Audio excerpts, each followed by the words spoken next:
could spark a memory for you that you can share with the people that you love. Hear the Appleseed every Thursday at noon, right here on the information and cultural beacon of the Four Corners, KSJE, Farmington, New Mexico. KSJE is proud to support the Farmington Museum, featuring the exhibit Gridiron Glory, on display now through December 31st. The Pro Football Hall of Fame has lent some of its vast holdings of football artifacts, including a Vince Lombardi trophy, rare photos, and one-of-a-kind documents. NFL Films has provided footage from its archives to illustrate the exhibit's many themes and storylines. Find out more at the Farmington Museum, 3401 East Main Street, or at fmtn.org/museums. KSJE is supported by San Juan Regional Medical Center, here to meet your urgent and emergent medical needs, whether they are COVID-19 related or not.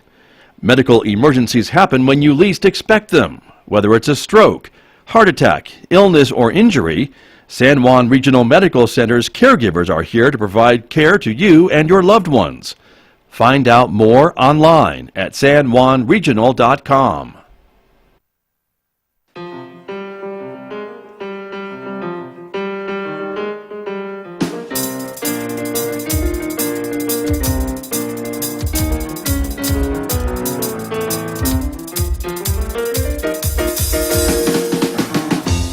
Ten minutes past 8 o'clock. It is Wednesday morning, November 11th. Good morning, everyone. I'm Scott Michlin. Happy Veterans Day, and thank you for your service. For those who have served and are joining us this morning, glad that you are with us.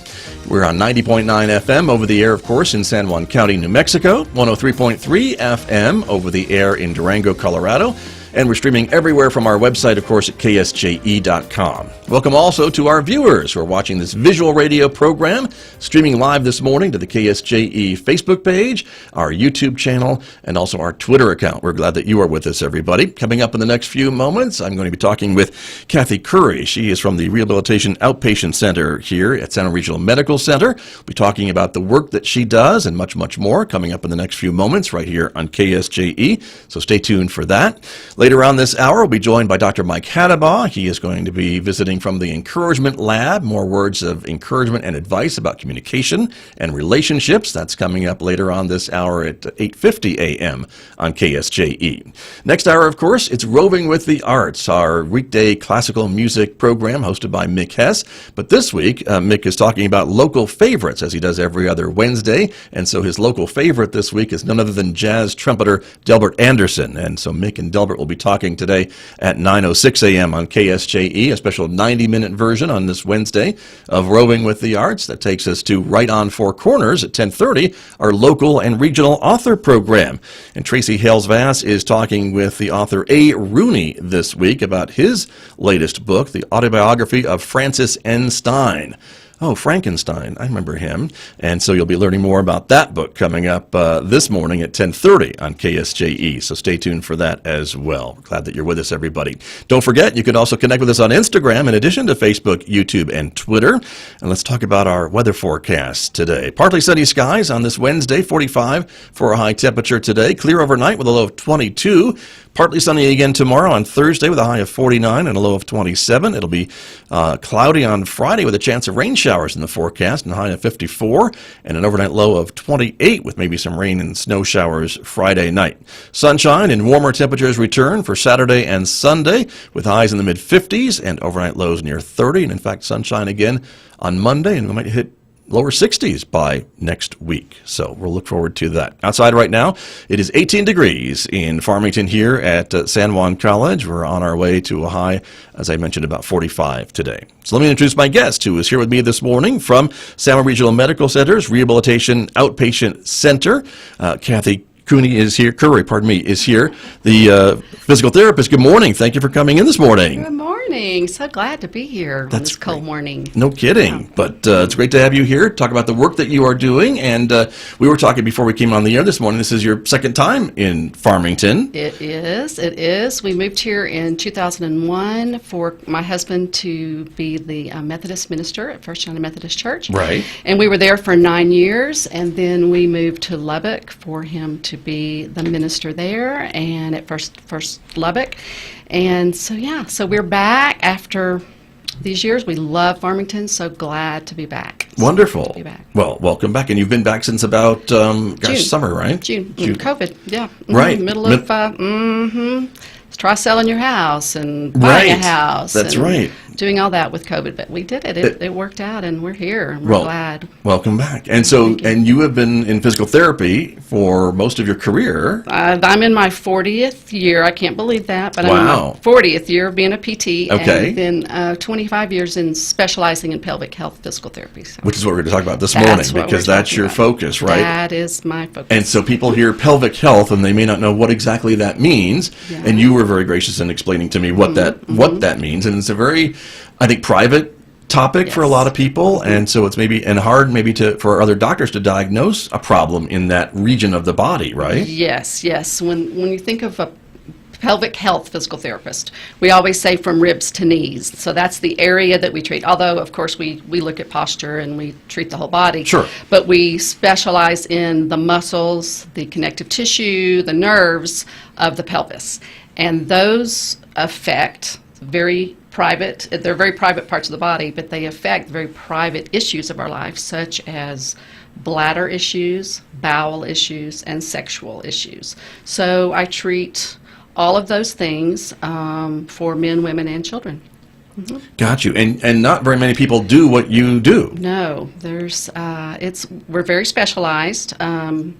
A lot of people have not even heard. That's why I'm so thrilled to be here, so that we can get the word out. But I've been doing it for 25 years, and the need is there. And like you were saying, so often pelvic floor issues are not easily diagnosed, especially some of the pain diagnoses, because they don't show up on imaging. So when somebody has severe pain, it's affecting their bowel, bladder, and sexual functioning. For those who have, like, say, a pudendal nerve compression, right? Then that doesn't show up, and so they're going to their doctor and they're saying, "Doctor, I'm in this horrible pain, and what could it be?" And they're doing a scan and they can't see anything. Right, and so they may give them medication, antibiotics. So for men, they used to call it chronic prostatitis, chronic pelvic pain syndrome. And because of that, because it had so many of the symptoms of prostatitis, and the statistics on that are there's 8% of men worldwide have this problem, but 95% are not infectious, so they don't have an infection of the prostate, and so medication really doesn't help. What in most cases it's the muscle that's compressing on nerves and that's causing the difficulties. And they may have difficulties starting their urine stream, emptying their bladder. They feel like when they're having a bowel movement, they have feeling like a ball is in their rectum. Then they have problems with sexual functioning, and it's very, very disruptive and to their life, their quality of life. I've even had some patients that are suicidal that have this, and so it's so important to be able to be seen by someone that can actually work on the muscles and the nerves, such as a pelvic health physical therapist like myself. So right, it's not just a pill or something that can fix this issue. Right. In all cases, it takes some work, manual skills to actually work on the muscles, because the pelvic floor muscles can be in great spasm, can have what's called trigger points, myofascial trigger points, which are little taut bands in the muscle, little knots, right, and that are tender. So just like in your neck or your back, right? And you're tense, and you can get that in your pelvic floor too. And we have to remember the pelvic floor is part of our core. Right. You were telling me this before we were talking about voice and breath control, and it's related to the diaphragm, which we are all familiar with, right? It's all part of that. Right. The diaphragm is the core muscle on the top. Upper, and then the pelvic floor is on the bottom. And then you've got your abdominal muscles in the front, then you've got some back muscles in the back, and some of your abdominal muscles that wrap around to the back as well. So you've got this canister. You think about it. That's right. Core muscles. And I like to say, I was supposed to speak at we lived in Lubbock, and I was supposed to speak at the Texas Tech University's Sports Medicine Symposium, and so I was so proud of my title, because I was going to talk about how the pelvic floor affects sports. Sure. And I had my title, and I haven't been able to use it, so I'm going to use it now. Okay. Pelvic floor, the core you can't ignore. So There you go, yeah, there you everybody. go. Okay. So I finally got to use my title. I like it. That's right. But I didn't get to because of COVID, you know. Right. how that did, Well, so. yeah, hashtag COVID. Hashtag COVID, 2020. yeah. And I understand. But that, so it's so important because we hear a lot when we're exercising about strengthening our Your core core. and how important that is for a lot Yes. of our bodily functions, right? And Right. our health. So, Right. and I don't know if we ever think about the lower part of our core being And it's the so pelvic important. floor that you're talking about. And think about it. It's what holds back our urine, holds back our stool, holds back gas when we all have gas, but we like to, choose when and where it comes out. Right. But it's those Those bodily muscles. functions. It's bodily functions. It's part of sexual functioning. So when it's not working, When it's not working, it's important. It's a big deal. It's a big deal, and it really, it affect. And I said it a while ago, I'm such a Texan. It affects such important parts of our life, and people will quit going to visit relatives, and the grandkids are wondering why grandmom doesn't come anymore. Well, she's thinking she may have an accident. have an accident on the floor or in the bed, and so she doesn't go. And then, or they quit going to church, or they quit having intercourse because either it's painful or they feel like they're going to leak during intercourse. There's just so many things that affect life in such a big way. And so, and I know this is difficult to talk about for many people, of course, because it's embarrassing personal, and it's personal. yes, And yes. and so you are here to say that doesn't have to be the future, or that Right. that Don't there's give maybe up. some help to relieve that, fix that, Exactly. change that outcome. Absolutely, absolutely. There is someone that can help you with that, and so That's you.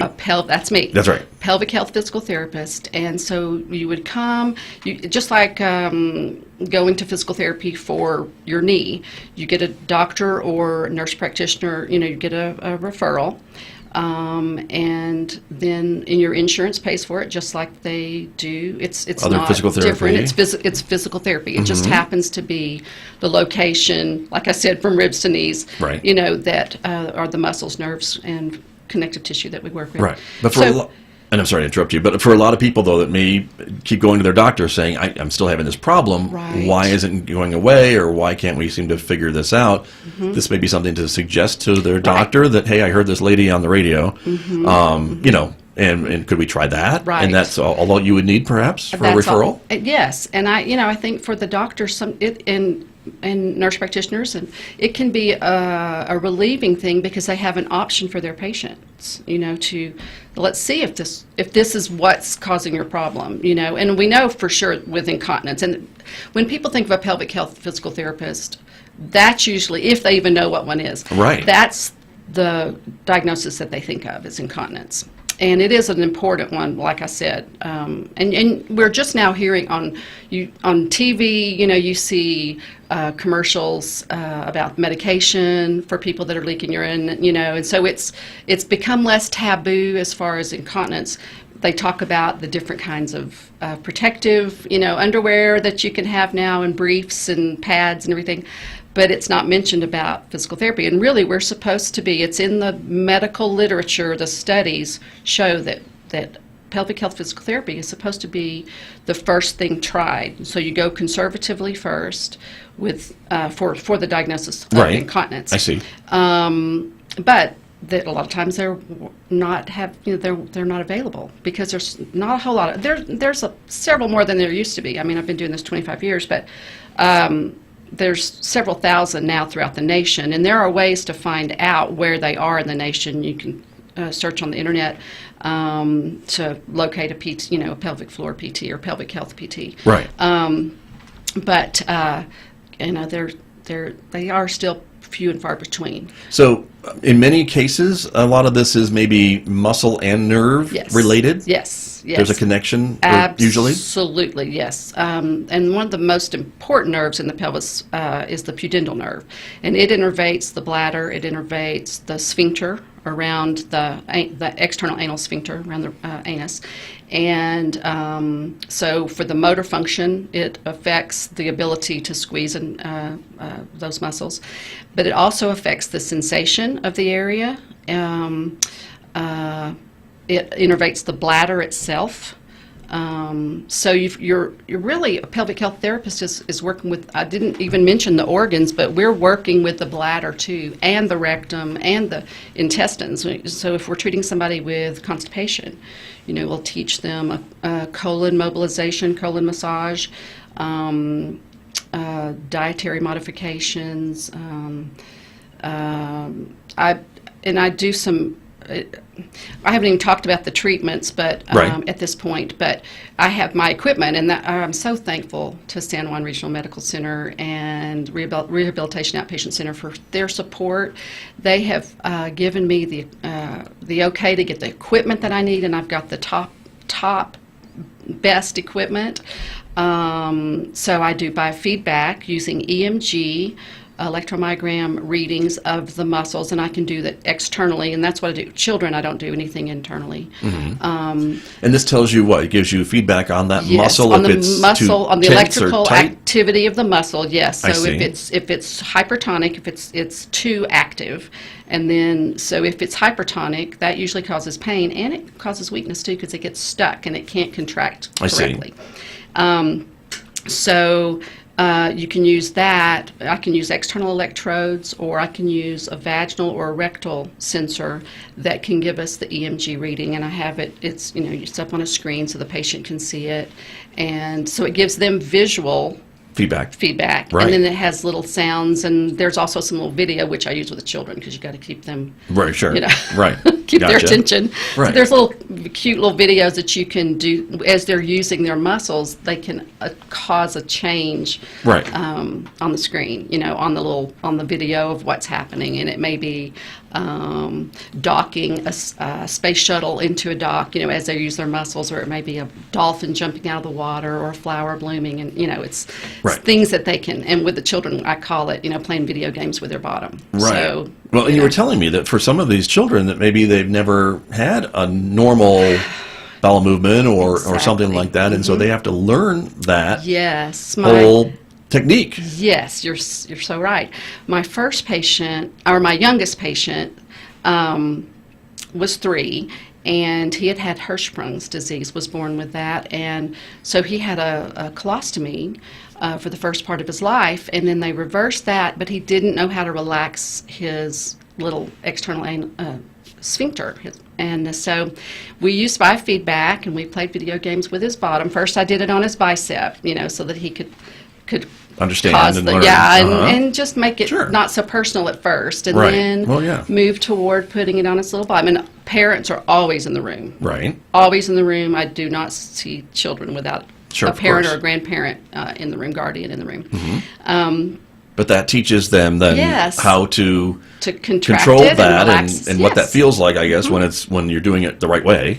Right. To then be able to reverse that condition, Yes, I guess, or yes. that and not having a colostomy bag for the rest of your life. He was so scared, and it felt so strange, and and he would cry, and so once he learned how to control that muscle, and his mother was very supportive and everything, and when I discharged him that day, she just hugged me and just cried and thanked me, and because she Well, said, you've changed everything. So so- it's so rewarding what I do. I love it so I much. was right. I was going to say life-changing because it yes, is. absolutely. And for older patients too, you were telling me a story about a rancher. Yes. Talking of Texas, that I wanted to ask you about too, because this problem affected a lot of the different things that he needed to do Yes. in his life, in his job, and I don't think he had a good diagnosis until coming to you. Yeah, he had gone to out to other states, to some big clinics to be diagnosed,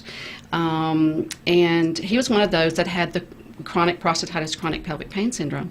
So he was given antibiotics for several years, which even the side effect from those antibiotics caused bradycardia, which is the slowing down of the heart, and so he had to have a pacemaker. from taking, it was a side effect of the antibiotic. Right. Which weren't really helping the other And they condition, weren't helping, apparently, but that's right? all But a that side they effect. really knew To try. So he was a rancher, and he couldn't ride his horse to go out and do what ranchers do. Sure. And look at the land and round up the cattle. Check the and all fence, that. check the whatever, all that stuff, sure. He couldn't ride in his pickup because sitting, it was his pudendal nerve. So, and the pudendal nerve is located right by your ischial tuberosities, which are your sit bones, the Okay. bones when you sit. Right. And so it would compress the nerve, and then he had muscles that So that'd be painful, I guess, for Oh, him? my Is that what it goodness. was? It's so painful. Okay. Very, very I painful. can't imagine not being able to sit down since I So do he it couldn't sit. all the time. He couldn't bend, to try to horseshoe his horse. Right. So just the things around the ranch that you would normally, just lifting things and bending, and, he couldn't do. So he was just pretty much homebound. And he was just, it was his whole, he just felt like his life, he just didn't have his life. And he'd gone to so many doctors, and there was no, so it was interesting. He talked his, through different networks, found out about me, and then came, and when he left, he's, once we finished, after several weeks, I saw him once to twice a week. And that's usually how often I see people, is once or twice a week. And then, and each session's an hour. But he had the biggest smile on his face. He said, "You've given me my life back." And was able to do all of his work, and said, "I will speak anywhere for you. I will write, whatever you want me to do, I'll do it." He was a convert. And he Yes. was, and he, And yeah. how long does that usually take? I know Well, it every case is varies. different. It is, yeah. For him, I think it took about 4 months. For some, it may take a year and a half. Some of these are very, very complicated. Sure. And, but so I work on the tissue on the outside, because there's usually a lot of restrictions. So I do connective tissue mobilization, trigger point release of muscles in, all the abdomen, all in the buttock region, everything. And then I can work on the muscles on the inside. And with a man, it can be through the rectum, and do trigger point work on those muscles, trigger points. And then there was biofeedback. I used that on him to relax the muscles, taught him progressive relaxation exercise. We did stretching. I did some dry needling to the muscles on the outside in the buttock region. Taught him what to do at home to work on all the muscles. Is there a chance that this could revert back if you're not careful, It can. or It if is you a don't do some of management, these especially things? with pudendal neuralgia. It is a management thing, because when stress occurs, whether it's happy stress or bad stress, Sure. the muscles can tense back up, compress the nerve, and so I give them. I tell them I'm always giving them tools in their tool box Right. to self-treat, and Okay. so teaching him how to treat the trigger points. And there's a little thing called the TheraWand that can help you get to the muscles through the rectum or through the vagina, to get to the pelvic floor muscles, to treat trigger points. Right. And so this affects, as we were talking about, affects children, it affects adults, it Yes. affects men, it affects women. I mean, Yes. it really could affect almost anybody, Yes. or does affect everybody. And Anybody. yes. And I was telling you that for pudendal neuralgia, it can be from sitting on a bike seat. Right. And so we have so many bikers in town, that have all these awesome trails here, that if you're having any severe pain with sitting, oftentimes the sign is if you sit on a toilet seat that has the hole, you may get some relief. Okay. Because the pressure's taken off. I see. Right. And so... But that would be a sign that could be a sign. perhaps Yes, this that is could be something going on. neuralgia, yes. Okay. But it can be, it's a big one. And is there some, is the pain maybe not so bad at first and then just progresses over It can time? get progressively, yes, that can happen. For some people, it usually is a progressive thing. If it's a sudden thing, well, it could be a sudden thing, like if somebody falls on their tailbone, Right. and then those muscles go into spasm and it compresses Yeah. the nerve, then that can happen, yeah. Or it can be gradual, so Sure. yeah, you're I right. see. Okay. Very interesting. Well, we've seen some of those fancier bicycle seats maybe that are Right, split. they're split. And that's for this reason, I would assume. Exactly. Right? To keep It the takes- pressure off of that Yes. nerve. Exactly. So there you go. My guest this morning, Kathy Curry, is here with me from San Juan Regional Medical Center's Rehabilitation Outpatient Center, and she is a pelvic health physical therapist, and she's been doing that for a number of years and has brought her services to the community. And it's great to be talking about this, even though it's a real private, personal issue. And I imagine that it takes a while for your patients maybe to open up a little bit too to you in talking about this stuff, even in a clinical setting. It's got to be a little Right. difficult for folks. When people come to me, I know that it probably took some courage just to get where they just to Get in get the door. into exactly Yeah. to tell their doctor about it. And I talked to, when I was in Lubbock, I spoke to the OBGYN residents and to the family practice residents and the urology residents. I would come do a little hour lecture on having them too to ask the right questions, so that, because sometimes these are so private they don't even want to tell their doctor. So if their doctor or nurse practitioner can ask the right questions, then that can open the door, and then let them know that there is something that can be done. So then by the time they do get to me, I do know that it's courageous just to be there.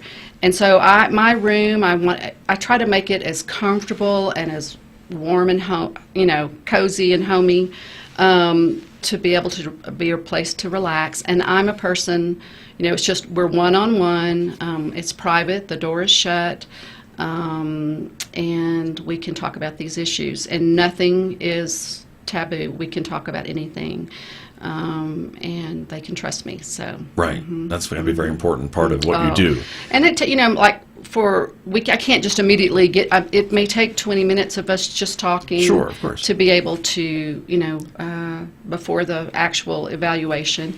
And at the evaluation, I check the tissue and the muscles of the abdomen. So it's the front part of the pelvis, the back part of the pelvis. I check the legs.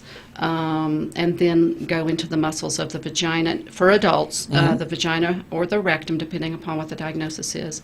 And then we do the EMG, so I put the little external the electrodes on the perineum, which is the space between just beside the anus. Right.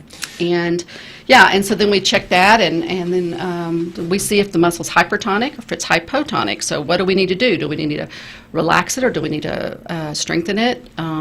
So it varies. So, That's the baseline, Yes. I guess, that you get, and then you know where to go from there. right. And so when people hear of, like, incontinence, for example, they think, do your Kegels, or they, anything with the Right. the pelvis, they think, just do your Kegels. Well, Kegels aren't always the answer, because if the muscle's hypertonic, you don't want to keep contracting it. You've got to get it to relax and lengthen. Right. And then sometimes just doing that. I had a 14-year-old patient who was she was an international little competitor. She was a gymnast, like gymnastic trampoline athlete. Right. And I was like, where's your next what do you call them, meet or whatever, tournament or whatever? And she said, Belgium. I was like, well, Belgium. nice. Yeah. Okay. Wow. So anyway, she was 14 and she had incontinence. So you don't need to be incontinent when you're 14 and when you are wearing these little outfits that, And you're jumping up and down. Yeah, I'm jumping up and down. And so Kegels were not the answer for her. Her muscles were so tense that we needed to get them to relax. So. Interesting. We just have a couple minutes remaining this Okay. morning, so I want to ask you, for our folks who are watching and listening this morning, and maybe it's not them, but maybe it's someone they know that could be suffering from Yes. this. What is the best way to maybe bring up the fact that there may be help available for this very personal problem? They need to go see their medical provider. Okay. Whether that be a doctor, nurse practitioner. But as a friend or family member or spouse, they can say, there might be something that can be done. Let's go Right. make an appointment and talk about this. The other thing they can do, they can just call in to the Rehabilitation Outpatient Center and ask to talk to me, Okay. and I will gladly, talk to them on the phone, see if it's something that might Right. be, where pelvic health physical therapy could help. Because for And couples, you mentioned too that this affects sexual function. oh, absolutely. So there's people that it's called dyspareunia, and where sex is painful, and it may be the muscles are too tight, and there's a condition called vaginismus where the muscles are in spasm, and there is absolutely no way that anything can penetrate. And with these women, they have not been able to use tampons. Gynecological exams are just, it's horrible. It's just very, very painful. But the great news is 99% can have pain-free intercourse and use tampons and have no pain with gynecological exam after they've had the therapy. So I use, Right. from me. And I didn't talk about dilators. There's just so many things that we do. Right. But So they can call you? They can call me and we can talk about it. And can you get the number? Oh, I'm new. I think it's 609. Right. Oh, We'll put it on the podcast, everybody, Okay. so you'll Yeah, you'll I'm have new. it. That's okay. Forgive me. But it is the San Juan Regional Medical Center Yes. Rehabilitation Outpatient Center. If you do a Yes. search, you will find the number for sure. But you are new, and so I think sorry to it's put you on. 6575, 60965. I'm not sure. Okay. But I'm sure we'll put it on there, everybody. But they can call you and, Yes. and you can give them an idea. But basically, Yes. they will need a referral from their doctor, their Yes. nurse practitioner. For their insurance to to come and see pay. you. In the state of New Mexico, we have direct access, so you can come, but most insurances, unfortunately, don't pay if it's not been sent by a doctor or nurse practitioner or Gotcha. PA or, right. So, Okay. and midwives too. I treat women that are pregnant, women after that's just a whole nother thing that Sure. we could talk about. But Right. pelvic organ prolapse, painful scars from C-sections, from the perineal tearing from having Right. a baby. So yeah, there's a whole lot more that I do. I didn't even talk about all the diagnoses. We just Well, touched on a few. We did indeed. We would but need to talk. I need to come back. You'll be here for the whole morning. I know. Which would be great, but we have other Have stuff other coming up, things. but we'll have you back. Yeah. But I appreciate it because it's been a very enlightening conversation. And again, as we mentioned, there's not a lot of people that do what you do, especially here in the Four Corners area. And so I think for a lot of folks, this may be providing some needed relief, and they haven't known about it until I call this them the morning. silent sufferers because they're suffering. And so, yeah, it can be life-changing. So, Yeah. yeah, Well, let's try it out. Thank you for the work that you do, and thanks for coming here to share it with us. Thank you. Thank you, Kathy Curry, San Juan Regional Medical Center, Rehabilitation Outpatient Center, my guest here on KSJE. And back with more in just a moment, everyone. The time right now is coming up on 8:41.